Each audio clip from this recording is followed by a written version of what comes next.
हाजी न्याज अली नूनारी के मुताबिक खैरपुर के ज़रिए तमाम खैरपुर में सेशन कोर्ट के रेडर कुर्बान अली साख्तों की रहायशगाह पर लाखों मरतबा सलावात शरीफ पढ़ी गई। इस मौके पर चेयरमैन जमात सलावात कमेटी सुबह सिंध किबला साईं फ़कीर मोहम्मद सलीम सयाल अवैसी कादरी ने खिताब किया। कहा कि हम नए साल के आगाज़ पर जश्न मौलूद काबा से कर रहे हैं, जो एक बड़ी सादत और नेमत है। उन्होंने मज़ीद कहा कि 13 रजब आमद मौलाए कायनात हज़रत अली अलैहिस्सलाम की खुशी में 2 करोड़ दरूद पाक बारगाह रिसालत में पेश किए जाएंगे। इस रूहानी महफिल में जामात के निगरान फ़कीर अरबाब अली मेतलो, गुलाम मोहम्मद सयाल, सीनियर सहाफ़ी हाजी न्याज अली नूनारी, इमरान अली राजपुर, कैमरामैन मोहसिन अली नूनारी, मोहम्मद हाशिम सयाल और दीगर भी मौजूद थे, जिनमें जमात के निगरान फ़कीर अरबाब मेतलो, गुलाम मोहम्मद सयाल, सीनियर सहाफ़ी हाजी न्याज अली नूनारी, मोहसिन अली नूनारी, मोहम्मद हाशिम सयाल, गुलाम शबीर अराई, फरहाद हुसैन मेमन, रफ़ीक अहमद खासकेली, हाजी अलहदाइव, गुलाम शबीर अब्बासी समेत बड़ी तादाद में मोअज़्ज़िज़ शख्सियात ने शिरकत की। बिस्मिल्लाहिर्रहमानिर्रहीम। जीअं त अॼु असां कुर्बान अली साहब जे हाउस ते मौजूदु आहियूं ऐं जंहिंमें सूबाए सिंध जे चेयरमैन सलवात कमेटी मोहम्मद सलीम सयाल अवैसी कादरी साहब मौजूदु आहे, जंहिं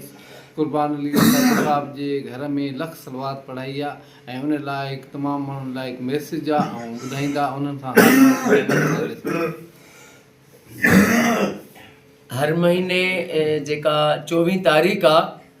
हर महीने जी इस्लामी महीने जी 24 तारीख़ साईं आशिक रसूल साईं सेशन कोर्ट जो रीडर कुर्बान अली साहब जे बादशाह जे घर में अल्लाह जे महबूब जी लख सलवा शरीफ़ असां पढ़ंदा आहियूं काफ़ी सालनि खां वठी। ऐं अल्हम्दुलिल्लाह ही जेके ॾियार आहिनि हे हिन साल में त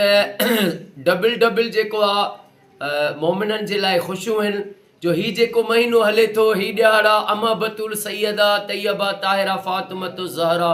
सलामुल्लाह अलैहा जा ॾींहं आहिनि, छो जो हिन महीने जी जमादिल सानी जी 20 तारीख़ अमा बतूल जी आमद जो ॾियारो आहे। ऐं वरी हाणे सन 2026 जेको बीहे थो, इन सन 2026 यानी नए साल जी इब्तिदा अली जा आशिक़ उन्हनि जे लाइ वॾी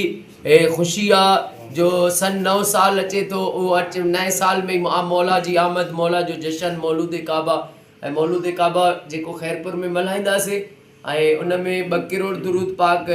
महबूबनि जी बारगाह में पेश कंदासीं। पर उनखां 2 करोड़नि खां अॻे साल बि इलाही काफ़ी दुरूद पाक मोमिननि पढ़ी ॾिना हुआ इंशाअल्लाह, ऐं हिन साल बि दुरूद पाक इंशाअल्लाह घणा मिलंदा ऐं माण्हू मोकिलिनि बि था, अञा ॾींहं पिया आहिनि। त सभिनी खे इहो चयो आहे FM जे ज़रिए, अख़बारनि जे ज़रिए, सोशल मीडिया जे ज़रिए, ऐं त तव्हां दुरूद पढ़ो, सभु भाइर असांजा भाइर भेनरूं, ऐं जेतिरा हज़ार जेतिरा लख पढ़ो उहे मुंहिंजे नंबर ते तादाद SMS कयो। जीअं 13 रजब सखी जी आमद जे ॾींहं ते उहो महबूबनि जी बारगाह में पेश कयूं, मौला अली अलैहिस्सलाम जी बारगाह में पेश कयूं, कुल मोमिनीन वल मोमिनात खे पेश कयूं, अली अली कयूं ऐं इंशाअल्लाह अली अली कंदासीं जेसि ताईं साह पसाह तेसी नींह निभाइबो, ॼाणे पोइ अल्लाह केरु हूंदो कंहिंसां भला। मोबाइल नंबर बस उन में ॾिनो।